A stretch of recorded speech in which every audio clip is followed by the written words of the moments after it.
We're lucky tonight to have Dr. Ken Pruitt from RGVC. He's a lecturer there in the Department of Biological Sciences.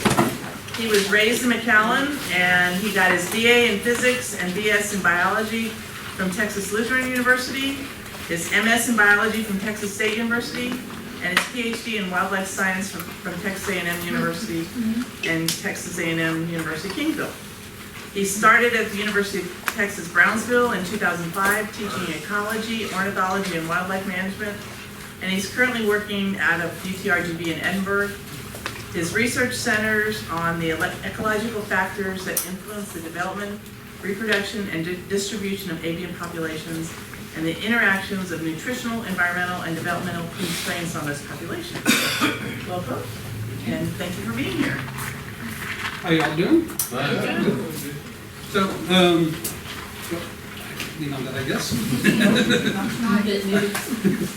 As you mentioned, I teach at UTRGV, and amongst my stuff that I do there is I look at a lot of our wildlife population with a particular interest on the birds. I were to put a name on it, I'm kind of an avian ecologist. So I look at the ecology of the bird populations as opposed to some of the people that might look more at the systematics of the way in which we name them and classify them and so on. And so, before we start, I just want to ask, how many of you would consider yourself birders? Are you good birders? There's a wide range in what we talk about with birders, right? There are people that, one of the stories I like to tell about birders, one time I was working on a study looking at the red-billed pigeon south of Falcon Dam, and we were sitting there watching the birds. We knew where all they were, and we kept noticing there were some people there that didn't look like they belonged. And they were just standing there looking all over the place, and we finally went up and asked them, "What y'all doing here? You know, looking for something?" They said, "We're looking for a red-billed pigeon." And they've been sitting there for like 3 hours looking. And finally we said, "Okay, well, here, let me see your spotting scope." We adjusted it. We put it on a bird that was sitting on the island that had been sitting there for about 2 hours. They looked at it for about not even 5 seconds, and then they packed up and left and said, "We're going to San Antonio." Wow. You got birders like that. Their job is to check the box on the list. I personally enjoy, if I'm going to drive all the way from California to look at a bird, I want to look at it. I want to watch it move around. I want to see what it does. And so that kind of gives you an idea of my mindset. And so as we're talking about this, we came to talk about ornithology, right? And so when you hear the word ornithology, what does that mean? Birds, right? So it's going to be a study of birds, and there are a lot of different areas in ornithology that we can talk about. And when they approached me and asked if I'd come and talk to y'all, they said just a basic overview of ornithology would probably be the best thing for y'all. So that's kind of what I've given you. If at some point you want to know more, stop me and ask me. That's fine. And we'll go through and kind of get some basic ideas, some of the things that I think are kind of really interesting about birds and that I think are useful for the general population to have kind of a set on. And then also toward the end, I'm going to get into a little bit about how we go about identifying the birds. Those of you that are birders, you've figured a lot of this out probably.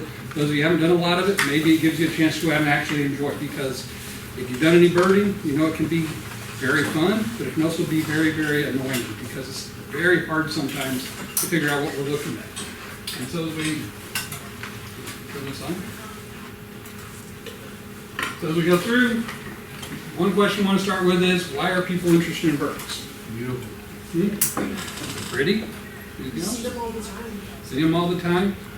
And so we look, there's a lot of reasons why we get interested. One, for me, the idea about flight. From an early age, we look at birds, and it's amazing that they can fly. As we'll talk about a little bit, the things that they do to be able to fly is probably the most defining thing about birds.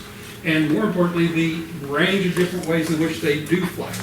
And if we look at things like the butterfly, or the hummingbirds, they can hold still in their flight, or they can fly backwards. And all that based on just how they use their feathers. Other things we may look at is economic importance. And so we look at birding and birds in general.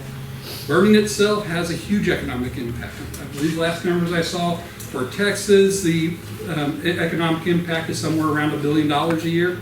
In the Rio Grande Valley alone, we are getting into hundreds of millions of dollars as far as economic impact. And so that's a potential interest. And other things that we may see are, y'all know, here?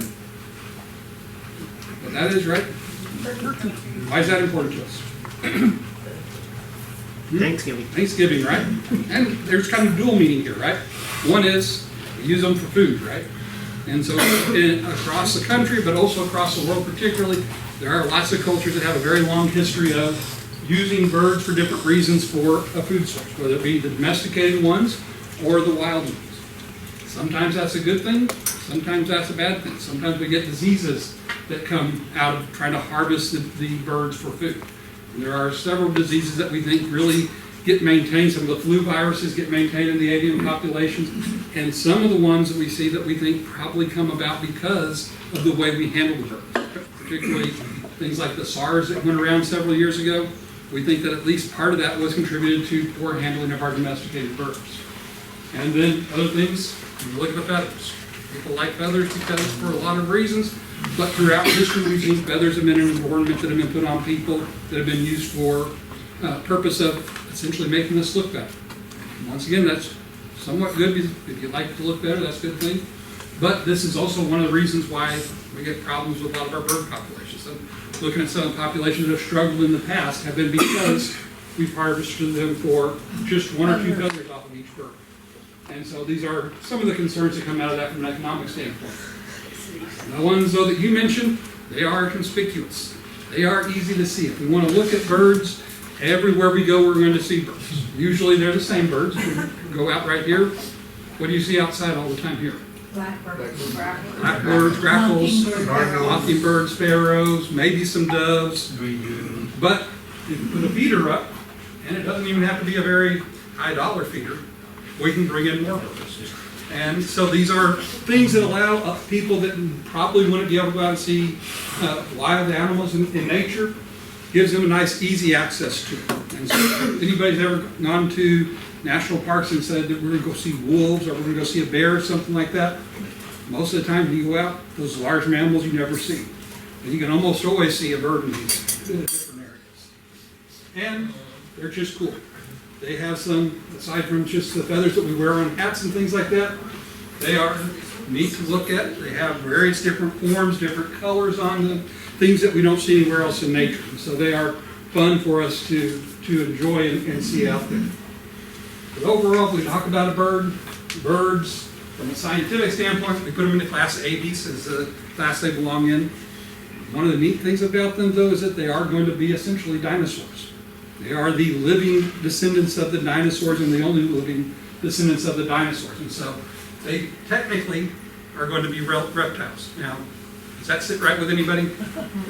No, it doesn't sit right, so we don't talk about them as being reptiles, but if we think about an evolutionary sense, they are probably going to be reptiles. And they also, as we mentioned, flight is a big thing. Everything about the bird's biology is aimed toward getting that ability to be able to fly. If you want to fly, what are some of the things you think you have to do? Anybody in here ever try to fly? As a kid, build the little paper wings and then jump off the roof or something like that? No. Once. So he learned quickly, right? Why doesn't that work for you? We're too heavy, right? And so that's a lot of the bird biology as we look at it is trying to make themselves light so they can fly. So birds in general, everything about their biology is trying to reduce weight. So things like teeth, they don't want teeth because teeth are heavy. And so through evolution, they've lost their teeth, and instead they have the beak that allows them to be able to manipulate their food. We look at their skeleton. Their skeleton is very lightweight. They have hollow bones in there, so that have little scaffolding in there that gives them the strength, but also reduces the weight. They've lost a lot of bones, or they fused bones together to reduce that weight. And they even have little spaces inside their body cavity that get filled up with air rather than tissue and fluid to try to reduce them. And so they're very, very highly evolved from that standpoint. But one of the things I think is the coolest about birds, anybody ever really closely looked at a feather? If you look at a feather, it is amazing that this structure right here formed in a way that is basically a feat of engineering. If we were to go through and design this, we would probably not get much better than what we see in the flight feathers of birds. Now we look at them, but we've all seen that shaft and all these little fluffy stuff off to the side, right? So the way it's built is it's going to be built in a series of various different branches. Particularly, some of them, those that come back toward the base of the feather, are going to be smooth. Those that go toward the tip of the feather are going to have little hooks on them. And so you can see over here how they kind of just hook onto each other. And so each of these separate little parts of this feather, as the birds are flapping their wings, they're essentially grabbing onto each other, and that's keeping them from opening up. That gives them the wind resistance they need to be able to flap their wings. And the other thing that happens though is on the downstroke, they lock together and they stay very, very rigid. On the upstroke, they bend just a little bit so the air is able to go through it and doesn't offer the resistance. And that allows them to get that ability to push themselves forward without pushing themselves back down to the ground. And so the basic structure of these wings are just, like I said, one of the most amazing things I can think about in nature as far as the amount of evolutionary change or randomness that comes up with this that gives us this particular structure. It's just amazing that it was able to form in our natural world out there. The other interesting thing, our feathers are also going to be self-repairing. If you ever tried to repair a feather, once in a while you'll find a feather that has a little slit like this right here. Have you noticed that birds every once in a while take the feather in their beak and just run it along the edge of it? As they do that, they're rearranging these little hooks, and they naturally go back and re-hook on the one next to them. And so these little tears here are able to fix themselves in many cases. So next time you might find a feather on the ground, try that. Run your finger across it, and that little slit will close up. Any questions about that? Okay, other things that we look at feathers, there are different types of feathers. I fall in love with our flight feathers, these nice big ones. But we do get some that are made for insulation, the downs and the plumes and so on that we see, and lots of variation as we go through the different ones. But basically, these are the ones that are responsible for flight. These are going to be responsible for keeping birds warm. And so the birds have a great ability to maintain their body temperature in a large number of different environments. That's important because when we look for what we see in birds aside from weight, another thing they have for the ability to fly is they are going to be optimized for maximal power out of everything they do. In general, birds have a relatively high body temperature. On average, it runs around about 104 degrees Fahrenheit. And they have very efficient circulatory and respiratory systems, particularly the respiratory system over here.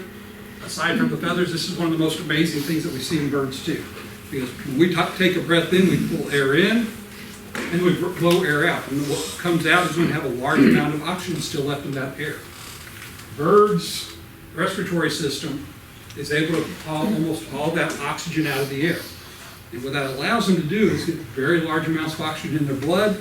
So when we get to the muscles don't have that problem. Like when we do exercise, we eventually get tired. The birds don't have that. They're constantly giving more oxygen to those muscles. And that allows them to be able to fly and use energy in the way that they do. The other thing we see about birds is when we look at the diet, along with the need to fly, need to expend a lot of energy, most of our birds have a fairly selective diet. Now, that doesn't mean that each bird is all birds are going to eat the same thing, but every bird, whatever they eat, they are very efficient at getting. And so you look at the different bills and beaks that we have on birds, each of those bills and beaks is going to be specific to a very specific diet. And they also change this throughout the year based on what they need. And if they go into the reproductive period, you get into the reproductive period when you're creating new eggs and stuff like that, you usually need more energy and more protein. And so that most birds will switch their diet slightly so they get what they need to be able to create their eggs as fast as they can.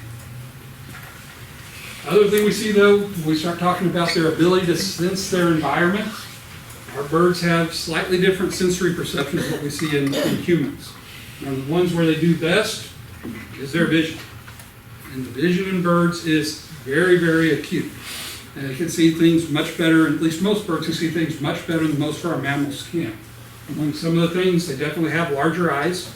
That allows them to be able to pull in a lot of light in, be able to see things very well. Their field of vision is very wide. And some of our birds actually have the ability to focus on two different spots at one time. where they can actually be looking straight ahead, and they can also focus on something off to the side. And they can switch back and forth without moving their eyes. And as we look at the birds that have really, really interesting vision, a lot of these that have the best vision are going to be things like our raptors, things that are flying way up high, and they're going to be able to see little things like a mouse down on the ground very, very clearly, and be able to focus on it that way. As far as hearing in most of our birds, not like ours. We don't see a big difference in that. As far as taste and smell, for the most part, most of our birds are going to have relatively poor senses of smell and poor sense of taste. There are some exceptions. We want to take a guess at which one bird is going to have really good sense of smell? Vultures, right? Vultures are one of the exceptions.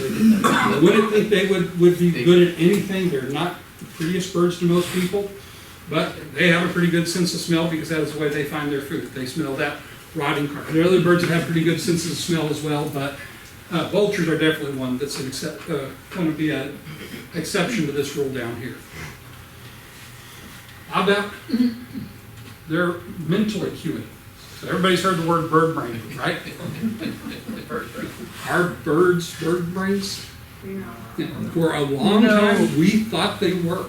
Mainly because as we look at the brain of the bird, look at the head of the bird and everything else, their brains are very, very small. And the parts we associate in humans with being responsible for higher levels of cognitive abilities, that's extremely small. However, as we start to investigate things a little bit better, we realize that birds, while some of them, just like some mammals, they're stupid. Most birds are much smarter than we thought they were. And more importantly, their brain, even though it's smaller, it is more tightly packed with neurons. They use a greater amount of it at any one point in time. And it is much more plastic in terms of it's able to change much more than what most of our mammal brains do. And we get a large number of them that are capable of very higher level cognitive abilities. So things like they definitely can learn, they can go through the process of counting, they can go through the process of imitation, definitely communication, as we'll talk about in a little bit, and even tool use. And so, which birds do you think can do these best? And Do that they have would be experience with gray. them? Ravens, crows, our jays, the ones that we generally call the corvids, they are generally the ones that have expressed shown some of the best ability to go through and do problem solving. I have an African gray, and so Parrots, and yeah, those. she'll sit there and call you a bird brain. What was the bird, was it a pigeon or a dove that the species of bird they were using during the wars to send messages back and forth? Yeah, pigeons, homing pigeons. Yeah, but the ravens, I've heard stories of people, aside from the actual studies that have been done with them, I've heard stories about ravens that most definitely remember, and remember years later.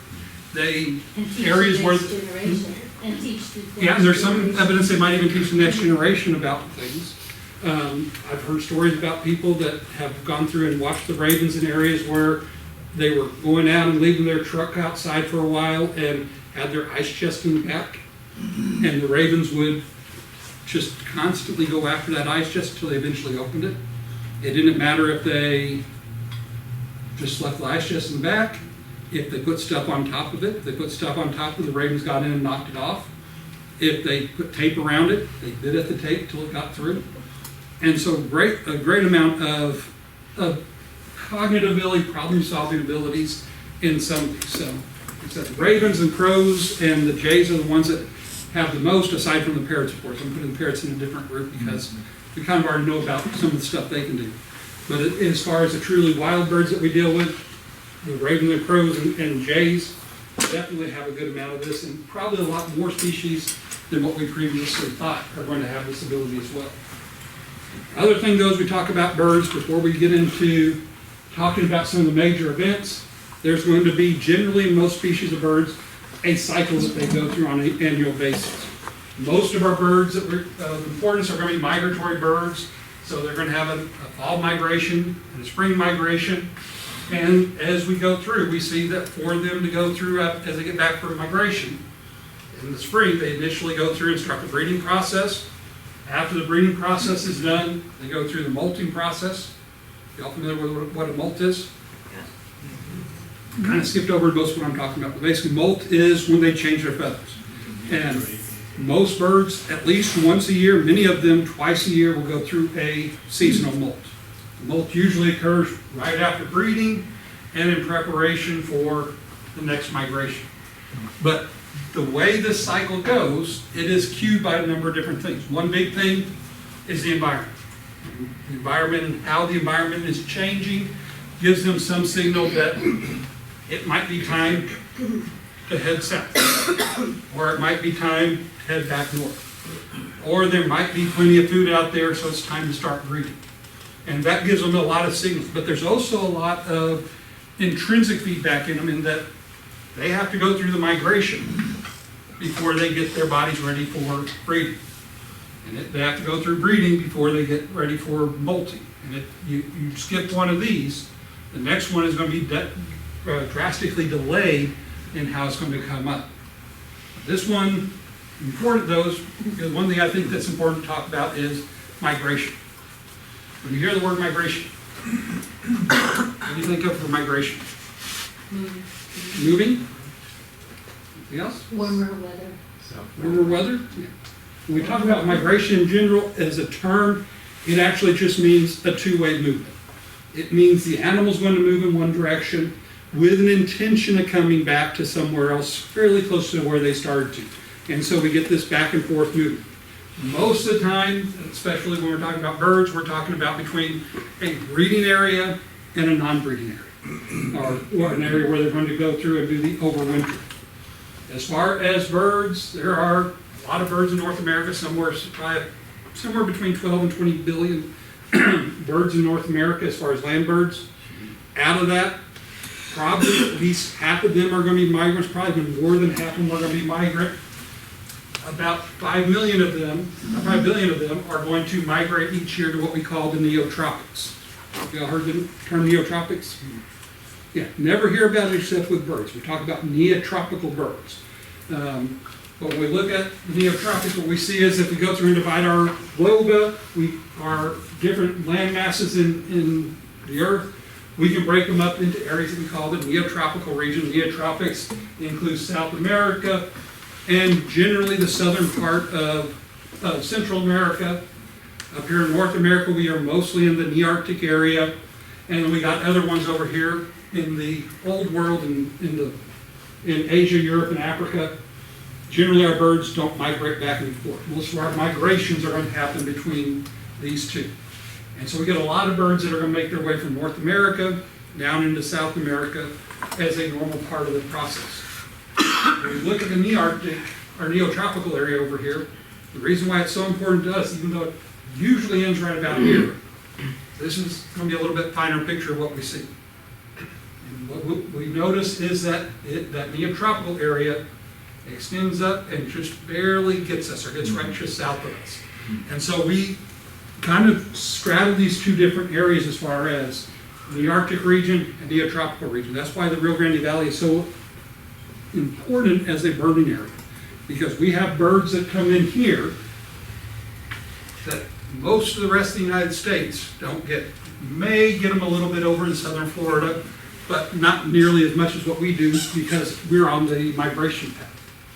So when we hear about neotropical migrants, or neotropical species, basically we're talking about the ones that can be found at least a part of the year down here in South America. When we look at these migrations, migration among species of birds particularly is somewhat variable. The vast majority of the ones that we are concerned about, that we think about, is going to be this north-south migration. So we go north in the summer, south in the winter, and probably has that seasonal type of effect on it. We do get some species that will move east and west. There aren't a whole lot. That probably isn't based on seasonal. We get some species that will move in what we call an altitudinal gradient. They'll move up and down the mountains that they're found in. Sometimes this is based on season. Sometimes it's kind of opposite. We think there's some quail in New Mexico. They actually spend their summer at lower elevations where it's going to be a little bit warmer and eat all the insects all the way through the summer. and then they move up the mountain into the colder areas during the winter. And the reason for that is they're moving up the mountain because at the top of the mountains, this is where they have spruce trees. And the leaves that fall off the spruce trees is something they can survive on over the winter, where all the insects they eat at the lower elevation aren't going to be present during the winter time. Then we also have some migrations that are going to kind of be north and south. We have what we call a stopover migration. We see this in our geese a lot. And what a stopover migration is, rather than having one long migration throughout the period, they will migrate a portion of the way, they will stop, they will feed, they will get a little bit fatter, and they'll migrate another portion of the way and keep moving that way as they go along the way. For the geese that do this, this is a great way to break up that long migration when they use all their energy up and arrive at their breeding grounds at a very fat size. Size that's going to give them lots of energy to allow all that reproduction to occur. Some are also going to be leapfrog migrants. This is where we get the northernmost part of the population migrates it further south. Those in the middle make shorter migrants. And so essentially those at the ends are leapfrogging over. And we also have some populations that can't make up their mind. They're what we call partial migrants, where some of the individuals in the population migrate, some of them don't. And for some of these populations, this is probably just a natural part of their evolution. There are some, though, that we can't quite figure out why and wonder if there may be some shift going on. There is a species very common in the Rio Grande Valley that this has happened at least to some of the populations. You all familiar with white-winged dove? Traditionally, that's been kind of a hallmark species for the Rio Grande Valley for a long time because Rio Grande Valley is one of the few places in America. About 15 years ago, 20 years ago, about 20 years ago now, all of a sudden they started being found in places like San Antonio, Austin, Waco, and their numbers went up. What we found since then is that the species of white-winged dove that we have in the valley are still migratory. They spend their summers here, and then they migrate further south and then come back again the next fall, or next spring. The ones in Waco, at least I know of, they are year-round residents. And they are not making that migration, and they are starting to breed much earlier than what we'd expect. So around here, the white-winged dove would normally start breeding sometime in late April, probably into May. It'll be the first time they lay an egg. The ones in Waco, sometimes they're laying them as early as early February. And then rather than having 2 nests throughout the summer, they are producing as many as 6 nests throughout the summer. These are the same birds? Same species of birds. And I'm not sure if anybody has quite got to the point of answering what it is. My theory on it is that we probably got some better food up there that we didn't have 30 years ago.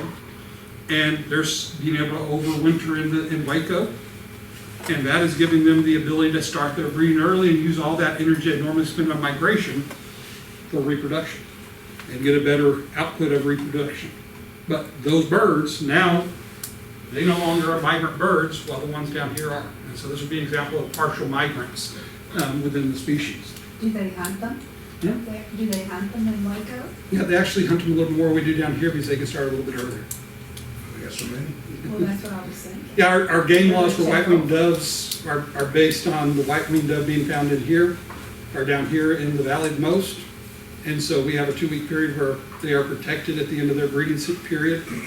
But the rest of the state, which traditionally didn't have them, they start hunting a little bit earlier.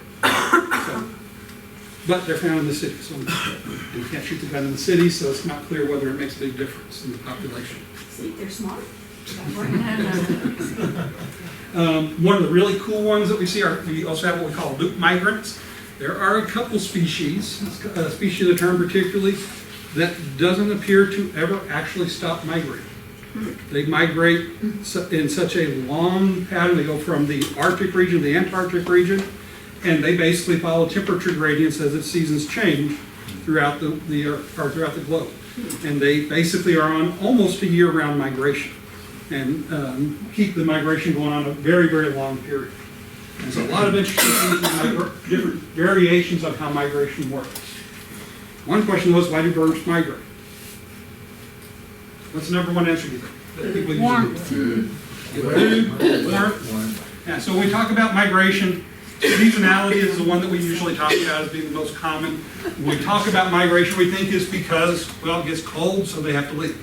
And while that's probably true, that may not always be the exact answer. Some of this probably has to do with trying to maximize the amount of optimal energy, particularly at times when the food supply drops in one area. It may be better to move to another area. A lot of times that kind of coincides very well with the temperature drop, but not always. It also might be because of competition from either individuals within their own species or individuals of other species, particularly right after the breeding period ends, as all the young start to grow up and start to feed. Now all of a sudden there's less food for everybody. And so it might be better for the population to migrate and go through the process of having some of them not make it, but finding new areas where they're not quite as dense as what they are. A lot of it appears though also to be due to predation. The predation and particularly parasites. So why would parasites particularly be a good reason to migrate? They're going to appear and disappear throughout the season. They're going to appear and disappear throughout the season to some extent. And so when they come up and when an area gets the right conditions for parasites to be found in an area, maybe it's time to leave, right? But also it has to do with, if you do have a parasite and you go from South America to Canada, that parasite has to live in both those environments. Even though it's on you, it still has to live in both of them. And so that then allows a period for those parasites in, say, South America to have trouble surviving, have their numbers drop back down because there's no longer any of the birds that they're focusing on. And they have to then either find another species to live on and become less suitable for the one that just left, or then they have to recover at some point in the future. And the same thing with food supply. There is some evidence that many species of birds will migrate from one area to another because in the springtime they may be living in one area and they will eat all their food down to the point that the habitat is almost destroyed. Then they will leave. 6 months later they'll come back and the habitat will have recovered. And it gives them a chance to kind of bring everything full circle and allow things to kind of balance themselves out. Other things we may talk about though are, there's probably some unknown reasons that we'll never know or we don't know right now. But likely it's going to be a combination of all of these together. And there's going to be a little bit of everything that comes into determining why we get that migration. One way we can look at migration is we talk about migrations in terms of where do the birds go. So two terms we might use: migration route. Migration route is simply going to be the lane that an individual bird is going to travel on its migration from its breeding ground to its non-breeding ground and so on. But on a broader scale, we talk about flyways. Have y'all heard of flyways before? So if we look at flyways, this is what a flyway is. It's basically going to be a kind of an averaging of all the different migratory routes into one. But from a management standpoint, it's really useful because it tells us that birds are in these areas are likely going to come through this area right here. And so in North America, we have 4 different flyways. We have our Atlantic flyway, we have our Mississippi flyway, our Central flyway, and then our Pacific one. And based on this, we can tell that if we want to manage birds that are found in this Central flyway right here, then we also have to coordinate with Mexico and all these different regions everywhere down here, because this is likely where these birds are going to spend their winter, is down this way somewhere. And the same thing, we're managing birds over here in the Pacific, then we have to coordinate with all these birds this way. And it also tells us where we're likely to find birds as they're in the migration pattern. And if the bird is overwintering here, we know they're probably going to go across the Gulf of Mexico and come in on the Gulf Coast right this way. Or if they're over here, they're going to come up through that way. And gives us some idea of what type of unexpected birds we're going to find in different areas as we're trying to look for them. Other thing though is we look at migration as birds prepare for migration. As I mentioned before, they're going to go through that molt usually. That molt is going to change over their feathers, particularly their flight feathers. Make sure their flight feathers are in good shape for the way. Then they generally will change their feeding behavior. We see most of our birds right before migration will change their feeding behavior for very high foods, or high fat foods and high energy foods. And they will go through a process for a week or two before migration at least, where they will gain a significant amount of weight every day, and in the end, might gain as much as 50% of their body weight over that 2 to 3 week period. And what all this weight is for is usually, it's going to be for fat. They're going to build up fat, so as they start to fly, they can fly as long as possible before they have to stop and find more food and make their migration that way. The other thing we see, and I'm not even going to try to pronounce this, I mess it up every time I do. We see that birds go through a period that starts the migration process that's going to be called a migratory restlessness or a nighttime restlessness. And we see that birds, as they start to get to that point of migration at the right time, they will, in the middle of the night, they'll get up and they'll start moving around. And then eventually they start moving around more and more, and then eventually they leave. So we can kind of predict where this is going to come with this really nasty word right there as a name for it. But this nighttime restlessness is going to be induced by a number of different things.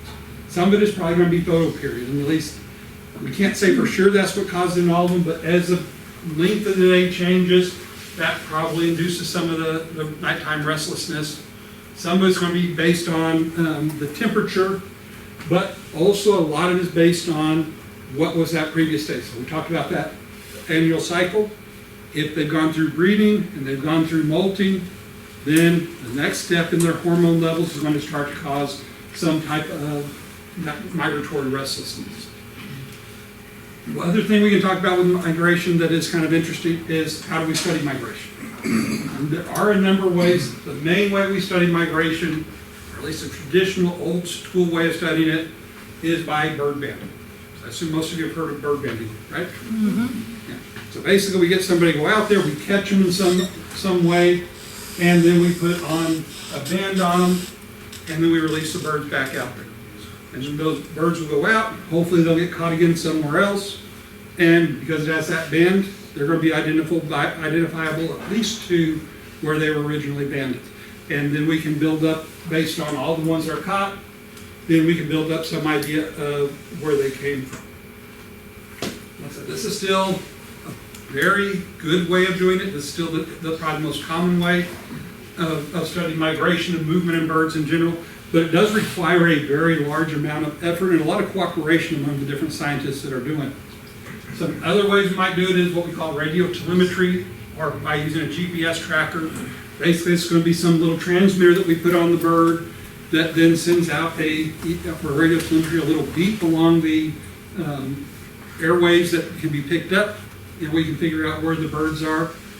This one particularly is not the most useful for migration, because usually we're talking about a range of a couple miles at the most, probably closer to like a half mile that we can pick them up. And so you have to have some idea of where they're going to be able to look for. GPS tracker. Everybody's used the GPS on their phone or in their car, right? Basically, the GPS system really changed a lot of what we do in a lot of different fields in wildlife and in birds, because now we can put on a tracker that can send out a signal that records X number of locations for that bird for a long time. For many years, we were limited in using GPS trackers because they were heavy. And birds are very small. And so you put something heavy on the bird, now you start to affect the way it can fly around. Our technology has gotten better. We're getting down to the point we can actually get these wide enough we can put them onto birds, and we're seeing some really neat results out of it. Probably one of the more interesting ways of doing it is using radar ornithology.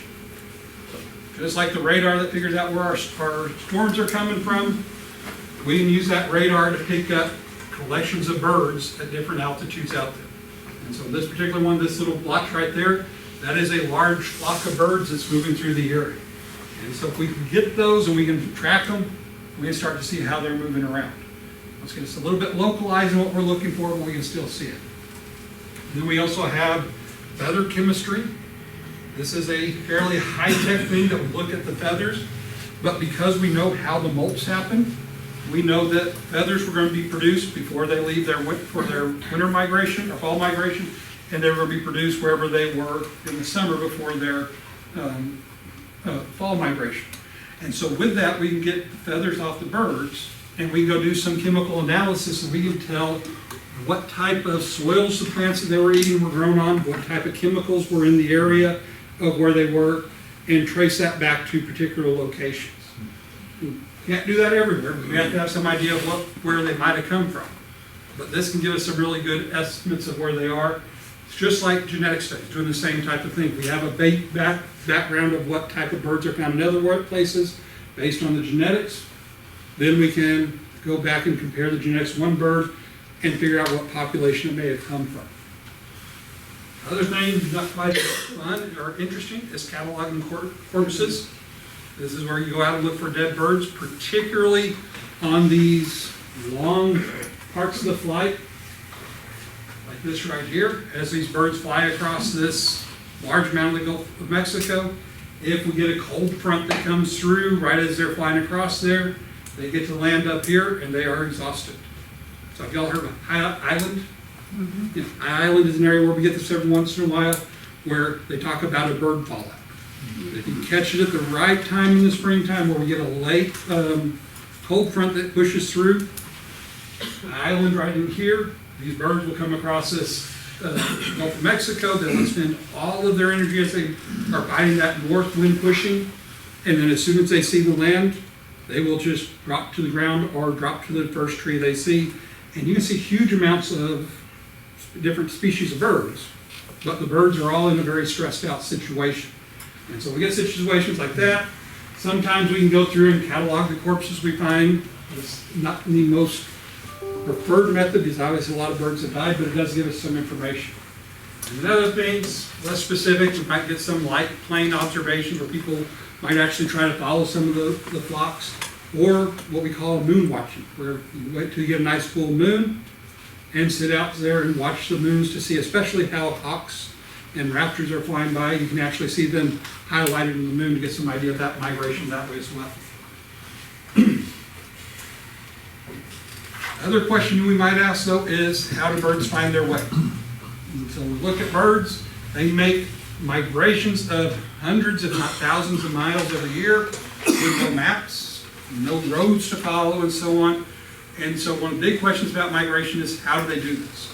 There are a couple of different theories. We're fairly certain that the sun plays a good part of this in this role, using what we call the sun compass. So if birds know sun comes up in the east, goes down in the west, and so they can figure out their 4 different directions from that and come with it. Also, what we call sun arc. So as we look at how the sun goes across the sky, you'll notice in the winter time, the sun's a little bit more southerly. In the summertime, it's more northerly. And so we think birds, and there's some evidence birds actually can sense the angle of exactly how high the sky is. And this may be one of the main ways in which they're able to figure out latitude. Exactly how far north or south they are is by looking at that. Also some evidence so that they use celestial navigation.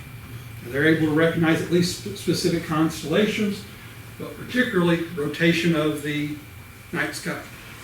And that they're able to see that as those stars are spinning around in the sky, that gives them some idea.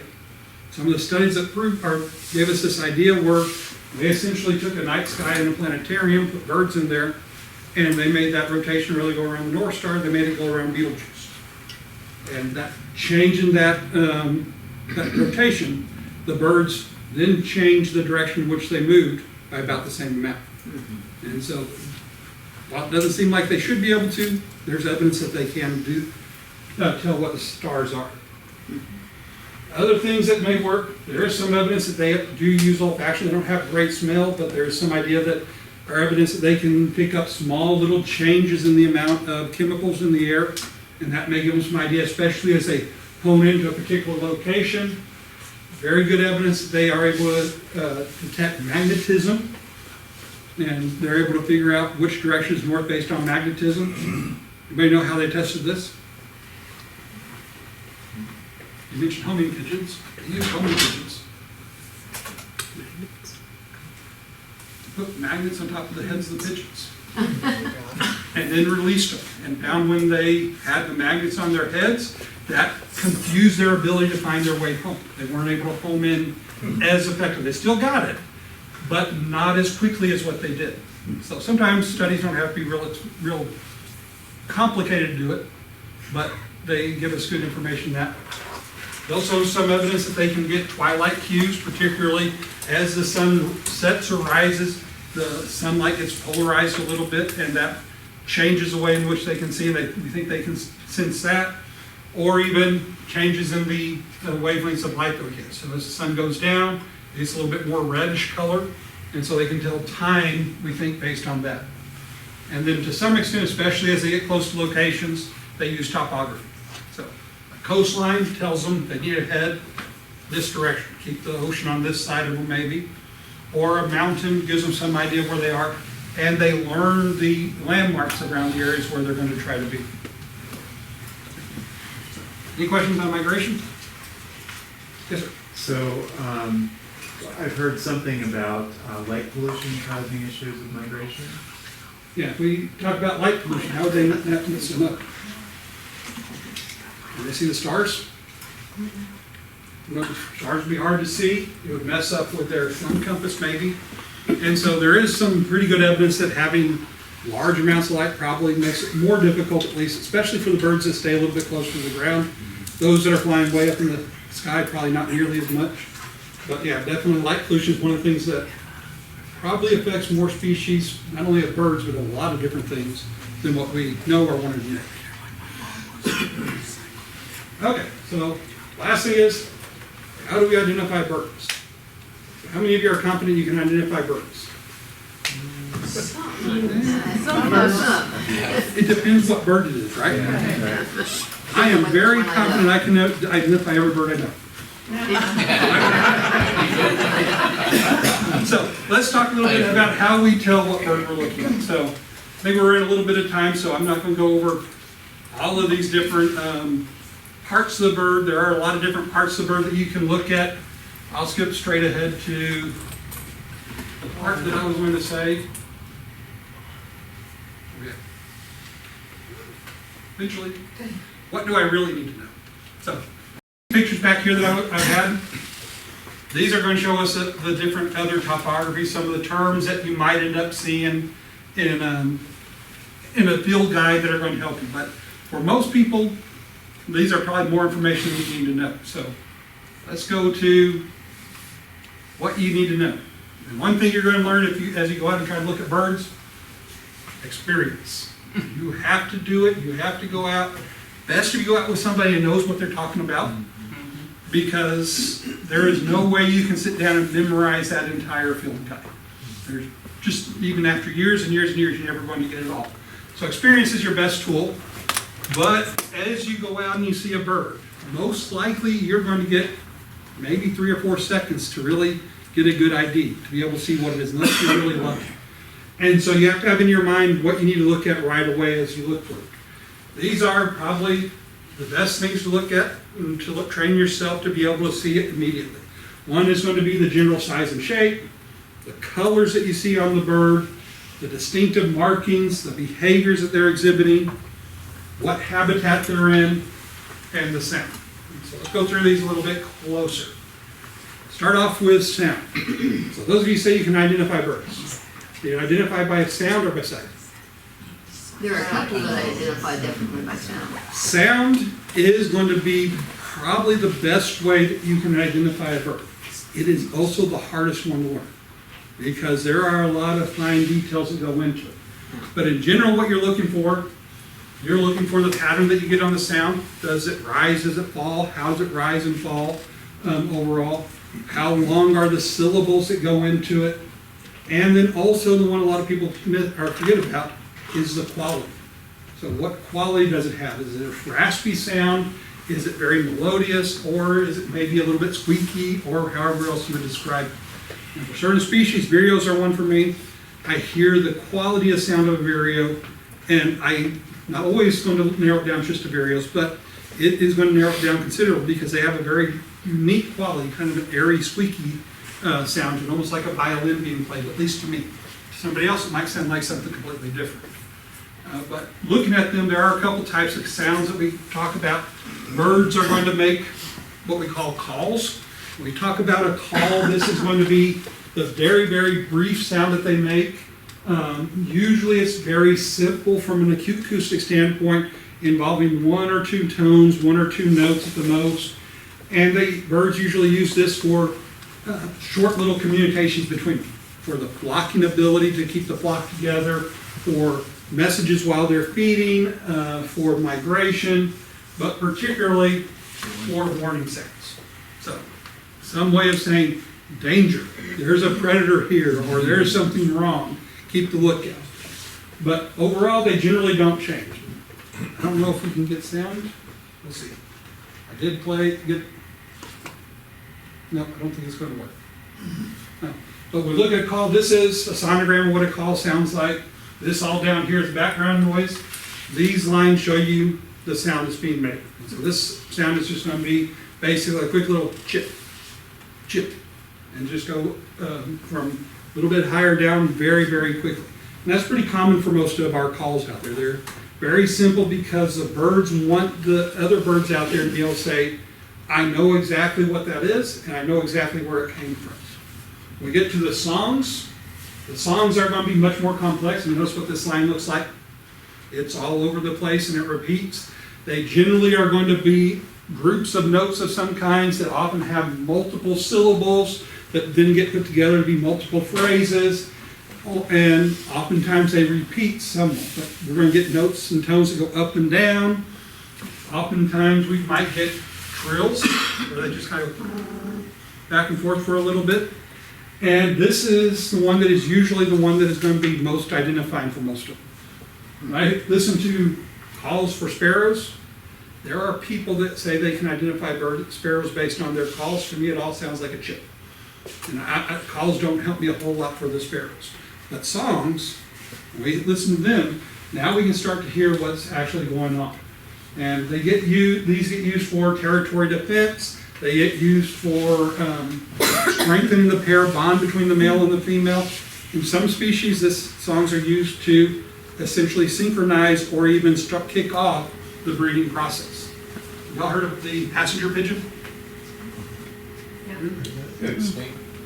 Passenger pigeon. At one point was probably the most numerous vertebrate that we had on Earth. Went extinct in a zoo in Cincinnati, I believe in 1920 somewhere. And one of the reasons, part of the reason they went extinct is we cleared a lot of their land that was there for various purposes. Part of it was because of influenced by hunting. But what we think may have been going on really was that the passenger pigeons are a social species, and the males, in order to have the hormone levels get up where they needed to be to breed, had to have a lot of calling around them. And as we cut the bottomland hardwood forests, they nested down into smaller and smaller pieces. Eventually there weren't enough males in each little patch to get the breeding process going. And so they just quit breeding. There were still plenty of them out there, but without the right amount of calling, they couldn't start the mating process. Songs, they are the most noticeable. Some of our species actually have dialects. The birds that are found in one part of the country will have a similar song to birds that are found in another part, but there'll be slight little changes. And sometimes even a change of one note means that the male's not able to attract a female. And this is one of the things that really got us thinking about that birds must learn, because male birds that grew up without their male father ended up having the wrong song, and their reproductive success went down because they weren't able to learn the proper song from by having a male around. And so songs, usually sung by males, usually most common during the summertime, during the breeding period, and so they're not something that's going to be found all the time. So songs are learned?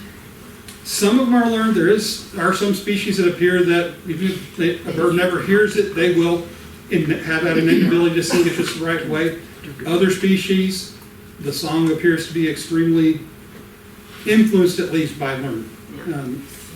And there's a lot of variation in between. And both of them sing, the male and female? No, usually it's just the male. Sometimes, some species the female does sing, but usually it's just the male, because usually it's the male that's attracting the mate. Yeah, that seems about right. We find it in most of the places, at least with birds. the females are always going to be the guy they want, the guy who has to do all the work to find you. Right? Yeah, that's about right. And so like I said, when we look at songs and calls, this is often the best method to ID the birds, but it does require the most experience. There are other sounds that you can listen for though. And this is going to be once again a species by species basis. Some might make a clicking sound when they start to fly. The white-winged dove are an example of that. Well, really all the doves do it to some extent. White wings and the white-tipped dove we have around here do it really good. When they start to fly, they flap their wings so hard that the tips of their wings hit, and they make a clicking sound as they take off.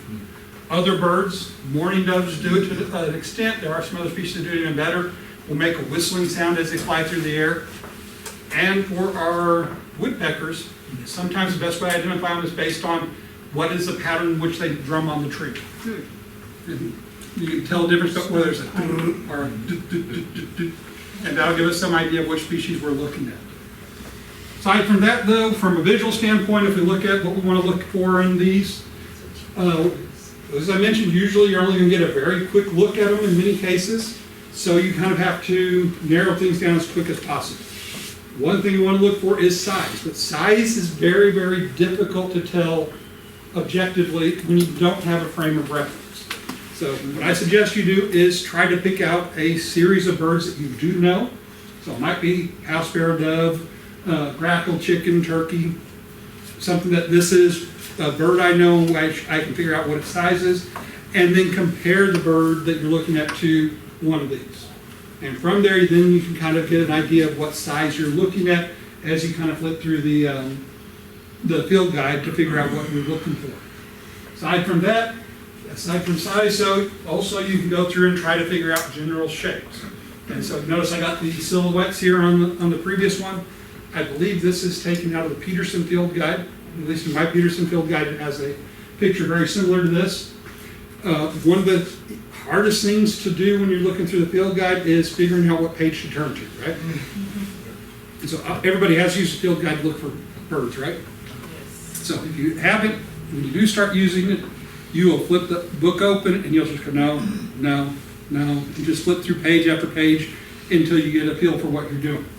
You can narrow it down though by looking at these general shapes. And basically each of these shapes refers to a different type of bird that usually the field guides are going to be organized based on. And if you can figure out a general type of bird based on the shape that you're looking for, then you can get to your pages a little bit quicker, that you can look for things as it's still fresh on your mind. But some things you might look for is the shape of the head, whether it's rounded or not. Does it have a dumpy body or a slender body? Does it have a short or a long tail? Are the legs long or not? What is the shape of the wing? Are they oval or are the tips of the wing very, very pointed? Those are some of the things that help you break it up into our major groups. After that though, color that we get to. And color is going to be probably the most noticeable thing, easiest thing to notice. So look for the general color. Is it basically a brown bird? Is it basically a red bird? Is it basically a yellow bird? What are the colors of the different parts of the bird, as far as the back, the breast, and belly? Are there any streaking patterns that you may see on it? Particularly, one of the big ones with sparrows is, are there streaking on the breast? And for our sparrows and our hawks, that is a pretty important one that you need to kind of look for. Aside from that is there a shading? Is it basically one color and then kind of like a wash of another color? The one we often see is kind of a brown with a reddish wash to the color that goes over it. And then what is the color of the legs and what are the patterns on the legs? Looking for this, once you get those basic ideas, now you start looking for things that are very specific and look for distinctive markings. Some of the big ones, especially on some of the hardest birds to look at, are what one of my professors used to call LBJs, little brown jobs, because when you look at them, they all look like the same little brown bird. Some of the main things to look at in these type of birds is going to be the eye. And as we look at the eye, most of them are going to have basically black eyes. This one down here is an exception. And so this has a white iris to the eye, and that separates this one out fairly quickly. This is what we call a white-eyed vireo. Aside from that is what's around the eye. This one has yellow color around it, it's leaning forward. This one has a white eye ring around it that goes around the eye itself, and actually I think all these have eye rings. This has an eye ring as well. Those are going to be key features to look for. Another thing to look for is the crest on top of the head. And is that very top of that head, is it nice and smooth, or is it elevated and raised? And quite often there's going to be coloration up here. So this is what we call ruby crowned kinglet. So ruby crowned makes it pretty easy to identify. Problem with this one is oftentimes this ruby crown is laid down, it's a little bit harder to see. And so you got to really look. Other things might be the rump area, this area right back here. In a lot of our species of birds, they're going to have a different coloration right here on this rump area. Or it might be the tail itself, how long is the tail, and particularly, does it have a notch? You notice how this one has a very, very small notch. Other ones might be fairly forked. Other ones are going to be rounded. And that's another key feature that we see in a lot of different species out there. Aside from that, though, we might look for behaviors. So things like hovering, this hawking type of behavior that we see here, where they hover and then dive down. And this is fairly common in particularly our raptors and our owls that we see, but we see it in some other species of birds as well. Or what are they doing with their tail? Certain bird species, particularly our vireos, tend to have a trouble holding still. And they will flick their tails up and down, left and right, and usually a particular species does this in a certain way. Aside from that, some might hop around, some might scratch their feet with both feet instead of one feet, or we might get some that swoop and return to their perch. So birds that will sit up on a branch somewhere, on a fence post somewhere, then sweep out and make a big circle and return to the exact same place. Flycatchers do this, some of our hawks do this, but when you see that in a small little bird, something this size right there, a little bit bigger, most likely it's going to be a flycatcher. And that gets you to that point that you're going to be able to look in the book in the flycatcher area.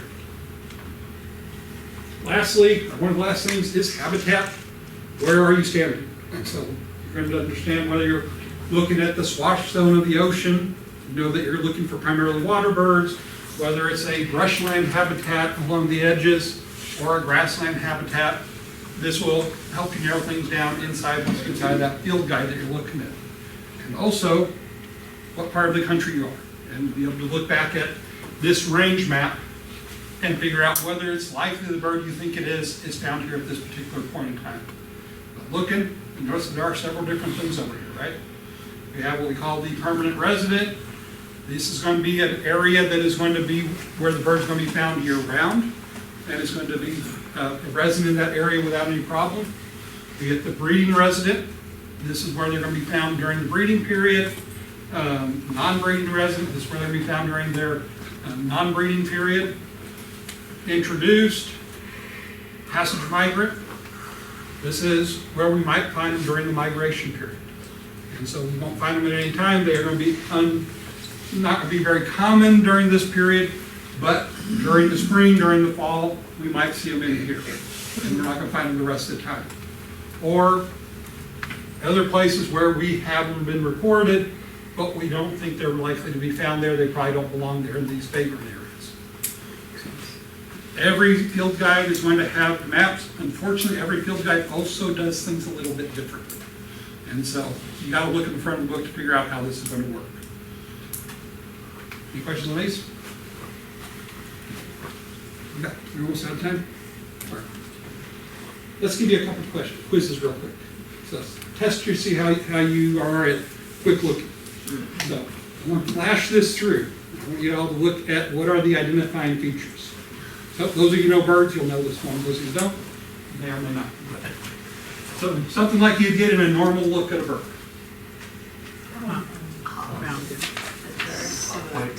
Okay. ID description. What were the distinguishing features? If you're going to look in your field The guide. beak shape. Beak shape? Does beak shape matter? If you all heard all of you say hawk, right? Any of you said hawk? Something along those lines? Yep. Beak shape matter then?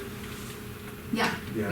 Red patch on his, red patch on Most his hawks wing. have basically the same beak shape. It Oh, well, probably doesn't help you identify But it. it identifies it as a hawk. So It let's start to help you identify it down to species. White room.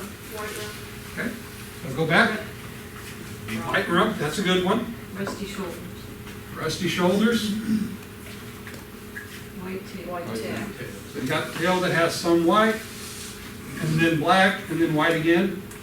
But those are probably the three main distinguishing features on this one. Anybody know what this one is? It's a Harris. Harris hawk, right? One of the more common hawks we see around here, depending on where you are. But that's essentially what you're looking for, is these things that don't fit your normal pattern of whatever you're going to look at. I got another one for you that way. Yellow face. Okay, what were your distinguishing features you all saw? The yellow Yellow face, face. the red Yellow spot. face, Small. See, Yeah, the kind yellow of face, Red. red on the wing right there. And the beak is another big one, especially on these small ones. yeah. But this is one of the harder ones to look at because short beak, relatively narrow, not very deep, with no hook on the end, might help. Omnivores. Yeah, pretty much not a little seed eater, but a little omnivorous overall. Not going to be digging through trees to get to things and insects on it. So it's kind of a generalist type of beak. Anybody know what this is? Bird. Bird. Yellow faced something. The bird is a burden. It is, to me, one of the prettier birds that we see around. It's hard to see sometimes. They are much more numerous than what people notice. I've heard people talk about burdens, and I'm wondering, what are the distinguishing characteristics of burdens in general? This is the only burden I know about. So, That's the only one? I don't know if there's others somewhere else, but as far as burdens, I only know of one. Oh, really? And it's just called a burden? At least around it, yeah. Okay. So, it's a Okay. yellow, To give you another one real quick. you can see on it. That's, That's a Thrasher. Okay. Keep distinguishing features. beak. His eyes. Long legs. Long, Fairly long bill with a curve on. I think I've heard somebody curve, but not a terribly curve. We have another one that has even more curve. yeah, thrasher, Long long one. bill thrasher. colors on his chest. Greek breast is another big one, and that brown color on the back. And so this is what as you go through, you got to get where you Yeah. real quick pick out things don't fit. Oh yeah, and yellow eye is another. Yellow iris is another big distinguishing feature. So So that one was the. give you another one. The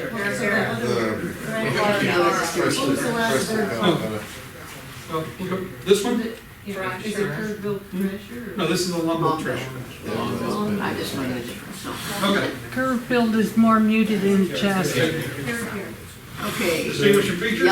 yellow tail, Black toupee is a good way to put it. yes. Got the black crest up here with the white the rest of the way. Nice yellow legs with the Two-tone talons. Two-tone beak, Yeah, the two-tone beak, rounded fantail. white with black tips and little stripes coming out of it, and kind of white along the feathers there that come up a little bit different. And so they start pressing carrot to carrot. Let's see it here. I think I got at least two birds. Nope. One's fat, One's long, Yeah. one's short and fat. These are one of the ones that when people tell me they see one or the other one, I don't always believe it. Because from a distance, this picture really makes that stand out right there. Yeah. Usually you're not gonna get a good enough picture to look at. This is a grosbeak, that's indigo bunting, Okay. and they are ones that are found in a lot of the same habitats, and from a distance can look an awful lot alike. How about this bird? That's a stripe. One was a indigo. That looks a lot like Mockingbird. mockingbird. Now, once again, I couldn't find a good picture of the stripe that was confusing. Was a bunting, but he didn't say. This is a bird that we don't see very often down here, Okay. but from a distance, a lot of the markings He doesn't look like that. are the same as the mockingbird. They're roughly the Like a same mockingbird? size, they have the same basic color pattern. The major difference is, got that little eye stripe that mask across here with the bill.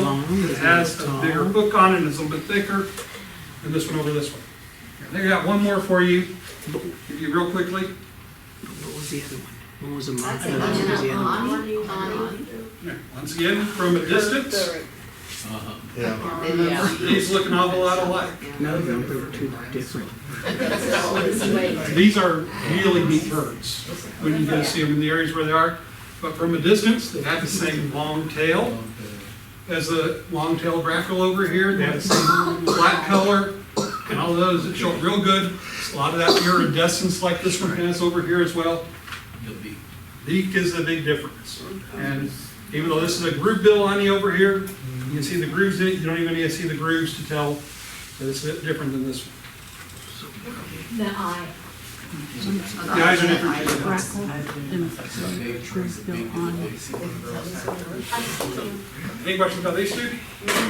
What was it called? What was the one on the A left? groove bill, Groove bill on. groove bill Ani over here, and right-tailed grackle. Is this pretty common? It's common in areas where it's found.